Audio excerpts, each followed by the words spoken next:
Today I want to talk to you about the impact of data quality on lifecycle assessment results. So briefly, what is an LCA? It's a way of modeling lifecycle phases of a product. So if we're going to take the raw materials extraction, we are going to look at the manufacturing, its use phase, and all the way to the end of life treatment. And the goal of an LCA is to calculate the potential environmental impact of a product. Like any model, the results of the LCA are going to be as good as the data that is fed into the model. So the better the data quality is, the less uncertainty and limits the results are going to have.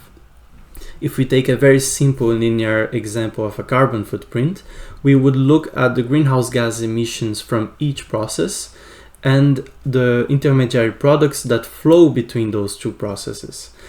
So those would be the main two types of data that is fed into the model. And depending on the source, we would have primary data that is directly measured or secondary data that comes from mainly databases, but can come from literature reviews as well and many other methodologies.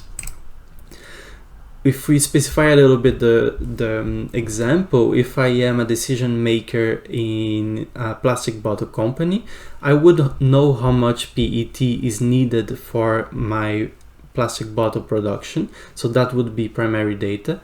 And I might have other sensors in place to measure the GHG emissions from my production facility. So that would be primary data as well. However, let's say that both my suppliers of recycled PET and virgin PET, they don't know how much GHG is emitted by their activities. So I would need to go look at secondary data sources to bridge this gap in my methodology, in my model, to have a more complete LCA model. So as you can see, the primary data is very resource intensive. However, it's attached to a lower level of uncertainty, and different types of secondary data sources are going to have different uncertainties. So let's say that in a database I only have 100% virgin PET.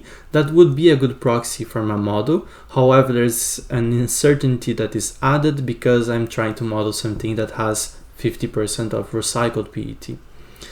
So databases are a good complement, and they are getting every time more specific, and they are getting updated very regularly. And there are very general and more global databases like EcoInvent, and sometimes there are databases that are industry specific or region specific. So a higher data quality means that we have more primary data, and that helps having better results for the life cycle assessment.